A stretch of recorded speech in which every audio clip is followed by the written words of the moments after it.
السلام عليكم ورحمة الله وبركاته. معكم أحمد حسن وفيديو جديد من قناة أهلاوي للأبد. دايما فاتحيننا وسط الأجانب، مش ممكن والله.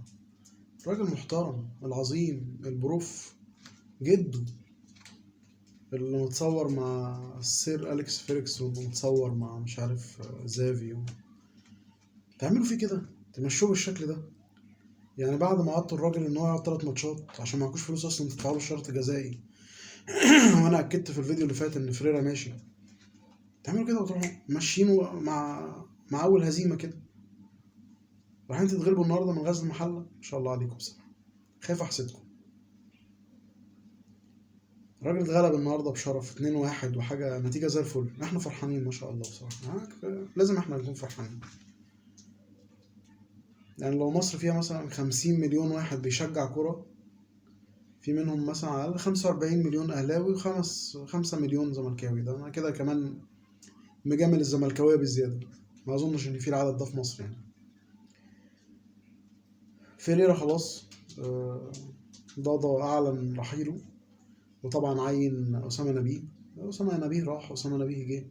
طارق يحيى راح، طارق يحيى جه. محمد صلاح راح، محمد صلاح. يعني انتوا عارفين الكام مدرب اللي هو الزمالك بيتسلى عليهم في أوقات الأزمات يعني.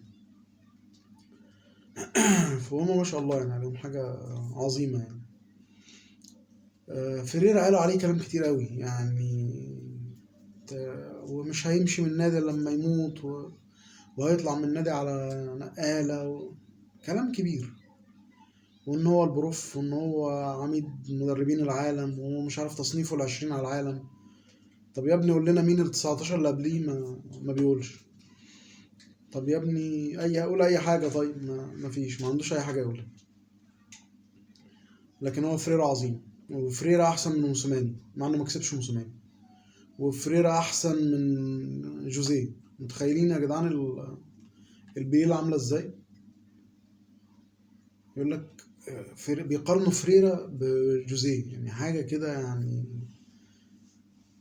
مش عارف يعني، مقارنات غريبة كانت بتحصل. واحد كان بيسمع ويضحك وخلاص يعني. ما هي حاجات الواحد كان بيعتبرها الزمالك كوميدي يعني، قناة كوميدية بكل الناس اللي شغالين فيها بقى، الناس الحلوة اللي شغالين فيها من غير ما أقول أسامي يعني. كلهم كوميديين ما شاء الله، بيقولوا كلام غريب. فخلاص الراجل مشي، وأظن المستخبي هيبان الفترة الجاية. يعني الراجل ده بعد ما يمشي، هو الفترة اللي فاتت كان بياخد جماهير الزمالك والإعلاميين ورئيس النادي، بياخدهم على قد عقلهم يعني. كان عامل فيها إن هو بتاع بليلة بصراحة. والراجل كان ماشيهم على هواهم يعني. وكل شوية مثلا يروح، ما تبقى تلعب قدام الأهلي زي ما بتلعب قدام يا أخي. لما يتعادل مع أي فريق في الدوري ولا يتغلب منه كده، زي ما عمل مع أسوان كده. يا أخي ما تلعب قدام الأهلي، طب ما تلعب أنت يا أخي قدام الأهلي. يعني الراجل كابتن ايمن الرمادي الراجل محترم بصراحه، ما رضاش يرد عليه ساعتها. فالراجل ما هيقول له ايه؟ عايز يقول له طب ما تلعب انت قدام الاهلي، ما انت بتتغلب على طول يعني. انت من اكتر الناس اللي شلت من النادي الاهلي، شلت 5 و2 و3 حاجات زي الفل. انا عن نفسي زعلان ان فريرا مشي بصراحه. الراجل كان شيال حمول وكان بيشيل من النادي الاهلي حلو قوي. فان شاء الله ربنا يعوضها في اللي جاي ويكون بيشيل اكتر منه. النهارده الزمالك اتغلب من غزل المحله وفرحنا غزل المحله، ما شاء الله عملوا ماتش حكايه، فريق محترم. معاهم كابتن عبد الباقي جمال، عامل شغل حلو جدا معاهم. كسبوا الزمالك عن استحقاق وجدارة النهارده 2-1. والمفروض النتيجة كانت انتهت 2-0 كمان لولا ضربة الجزاء اللي خدها الجزيري، وضربة جزاء صحيحة طبعا 100%. لكن زيها كتير الأهلي ما بتحسبش يعني. الأهلي راح مفرحنا الماتش اللي بعده على طول، ما كدبش خبر. وجماهير النادي الأهلي طبعا كانت بتهتف هتافات رهيبة النهارده في الاستاد، وقدر ياخد ال3 بونت ويعتلي صدارة الدوري، والزمالك بعدنا عنه خالص خلاص. آه، يعني هنروح كأس العالم واحنا كده مطمنين وحاطين في بطننا شادر بطيخ. يعني الأهلي إن شاء الله الدوري بتاعنا السنة دي بإذن الله. آه، رايحين كأس الأندية طبعا، وفي بعض الإصابات لكن في معظم اللعيبة رجعت يعني كويس. النهاردة بيرسي تاو بينزل الملعب وشكله كويس مش وحش. طاهر محمد طاهر لتاني ماتش بياخد وقت وبيلعب كويس. ريح النهارده طبعا كولر ريح علي معلول وريح محمد هاني وريح حسين الشحات. انا ما كنتش مع القرار ده، بس ماشي يعني، ماتش مش هيضر يعني. احنا داخلين على طبعا كذا ماتش ورا بعض في كاس العالم باذن الله. يا رب يا رب نوصل للنهائي، وليه لا، ونكسب كاس العالم للانديه. حلم بس ممكن، مع النادي الاهلي كل حاجه بتحصل ان شاء الله، فمش بعيد على ربنا ولا بعيد عن النادي الاهلي. النهارده الاهلي يعني ماتش وعدى يعني، ما اقدرش اقول ان الاداء كان عالي ولا الاداء كان متوسط. بس هي دايما الماتشات اللي بعد ماتشات الاهلي والزمالك بتبقى على الله حكايتها، ما بيبقاش فيها كوره حلوه قوي من النادي الاهلي، وبرضه غيابات كتير. والراجل جرب كوكا في الشمال، وجرب خالد عبد الفتاح يمين وشمال، وخد احسن لاعب في المباراه النهارده. جرب لعيبه كتير، نزل محمد فخري، جرب بيرسي تاو طبعا كان غايب بقاله 40 يوم، نزله النهارده. كهربا ما رضاش يغامر بيه، ما نزلوش خالص النهارده. نزل شادي حسين في اخر الماتش، نزل قفشه. عمرو السولية كان غايب برضه بقاله فتره، نزل جربه النهارده. يعني ماتش، خلاص خدنا المهم من النتيجه بتاعته. في ماتشات كده ايه بندخلها عايزين 3 بونت وخلاص، مش لازم الاداء. فماتش من الماتشات النهارده ده ما كانش ليه لازمه بصراحه، ان احنا اللعيبه تتعب وتأدي جامد والكلام ده، لكن الحمد لله حققنا اللي احنا عايزينه وخدنا ال3 نقط، صداره الدوري. هنسيب بقى الصداره يمسكوها لنا لغايه ما نرجع كده ان شاء الله. ما اظنش يعني في ماتش صعب للزمالك الماتش الجاي مع فيوتشر. مستنيين هديه من علي ماهر كمان.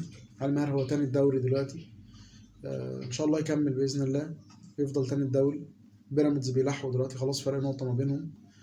لكن فيوتشر عامل شغل حلو جدا بصراحه، فاتمنى ان ليه ماتشات حلوه قوي وليه ماتشات بحس ان هو مش موجود، ما اعرفش ليه. فاتمنى ان هو في ماتش الزمالك يكون فايق، ينزلوا يظبطوا الزبون على طول. اسامه نبيه جايه وجديد، الراجل ما سيبك من ان هو عارف الفرقه ومش عارف ايه الكلام ده بلح.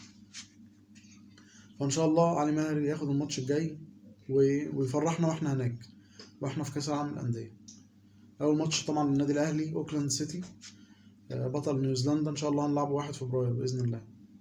فنتمنى ان شاء الله الفوز للنادي الاهلي ويصعد ويلعب الفريق الامريكي، وبعد كده نصعد نلعب ريال مدريد. فان شاء الله الاهلي باذن الله ما شاء الله معاه مجموعه لعيبه محترمه. موضوع المهاجم الاجنبي ناس كتير سالت عليه، ما اظنش يعني، ما اظنش ان في مهاجم اجنبي خلاص. خلاص فاضل على القيد 4 5 ايام والاهلي مسافر. هل هيلحق يحسم لاعب ويأيده؟ مش عارف يعني، موضوع صعب. الكلام كله كان على موليكا، وبقالنا 5 سنين بنتكلم عن موليكا، خلاص بقت مسرحية بايخة يعني. الواحد موليكا جاي، موليكا مش جاي، موليكا عرض، طب إعارة، كلام كل مرة نفس القصة يعني. وكولر اللي سمعناه إن هو خلاص متمسك، يا موليكا مش عايز حد. محمد شريف الحمد لله ابتدى يرجع للتهديف. شادي حسين أتمنى، كان مهاجم رائع وأنا كنت متفائل بيه جدا بصراحة في النادي الأهلي. أتمنى إن هو يرجع لمستواه، لأن هو من ساعة ما جه النادي الأهلي وهو بره مستواه خالص. ودي مشكلة دايما بنقابلها لما بنجيب لعيبة من مهاجمين بالأخص من وسط الدوري كده، ما لناش حظ فيهم، ولا احنا ولا الزمالك. يعني الزمالك مش عارف خد شوية خالد قمر وشوية عمر السعيد ومروان حمدي، ما عملوش حاجة مع الزمالك. احنا نفس الكلام، جبنا بواليا وكان هداف الجونة، ما عملش حاجة معانا. شادي حسين، حسام حسن، الدنيا صعبة. الأهلي والزمالك عايزين مهاجمين أفارقة، حاجة كده من العيار التقيل. خصوصا النادي الاهلي طبعا، يعني النادي الاهلي لازم يكون فيه مهاجم تقيل زي موليكا كده، زي ناس كتير. يعقوب اللي كان النادي الاهلي هيجيبه كان كويس جدا، بس لولا موضوع الاصابات ده بوظت الدنيا والصفقه فشلت. الاهلي خايف يدخل فيها يعني. فنتمنى الفتره الجايه نشوف يعني. انا مش عارف هل الاهلي هيلحق في ال4 5 ايام. كل الكلام في مهاجم، طب فين يعني؟ واحتمال بيتكلموا على سوزا البرازيلي. انا مش عارف يعني، ما بقتش بتفائل بامريكا اللاتينيه، لان كل تجاربنا من امريكا اللاتينيه مش حلوه. يعني افتكر كنا جبنا لعيب زمان كده اسمه كاستيلو من كولومبيا، ما عملش اي حاجه، كان لاعب قصير كده لو نفتكره مع بعض. وكذا حد كده جه من امريكا الجنوبيه، ما عملوش حاجه مع النادي الاهلي. برونو سافيو لغايه دلوقتي، ما انا شايف ان هو لغايه دلوقتي ما قدمش اوراق اعتماد. يعني هو جايب جون في الدوري وجايب جون في الكاس في الزمالك. لا يعني جاب جون الزمالك كان حلو قوي بصراحه ده. بس برضه ما بنشوفوش في الملعب، اللي هو اللاعب البرازيلي اللي بيجري ويتحرك. كلنا كان في دماغنا كينو اللي هو كان بيلعب في بيراميدز، لكن هو ما شفناش منه الكلام ده. فهنشوف الفترة الجاية إن شاء الله الأهلي هيعمل إيه بإذن الله.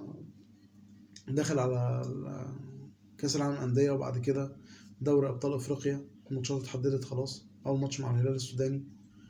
فربنا يكرم بإذن الله. الأهلي قدها وعنده سكواد عالي جدا، عنده أحسن لعيبة في أفريقيا، عندنا دفاع قوي جدا، عندنا أحسن لاعب وأحسن حارس مرمى في أفريقيا، عندنا خط وسط ملوش حل ما شاء الله يعني. مروان السولية ديانج، الإضافة القوية بتاعت مروان عطية، عندنا خط نص ملوش حل. الباقي بقى على الهجوم، يعني الناس دي بتوصل وتوديكوا كويس. وشايفين كولر بيعتمد كمان دلوقتي على مروان عطية وعلى حمدي فتحي، واكيد السولية لما يرجع برضه هيعتمد عليه في الحته اللي قدام. هو سايب اليو ديانج، وهو ما شاء الله اليو ديانج مالي مكانه في خط النص. فبيعتمد على الناس دي ان هي بتعمل زياده عدديه قدام في الهجوم. فان شاء الله الفتره الجايه الهجوم بتاع النادي الاهلي يتظبط. محمد شريف زي ما قلنا رجع، حسين الشحات بقى له كام ماتش رائع، طاهر محمد طاهر اكيد برضه مع الماتشات هيرجع واحده واحده. فيا رب ان شاء الله ربنا يوفق النادي الاهلي في كل البطولات اللي هو داخلها الفتره الجايه باذن الله. اشوفكم على خير في فيديو جديد مع اهلاوي الابد. والف مبروك للنادي الاهلي صداره الدوري بتاعنا السنه دي ان شاء الله. مش هرضى لك لاي حد تاني. سلام عليكم.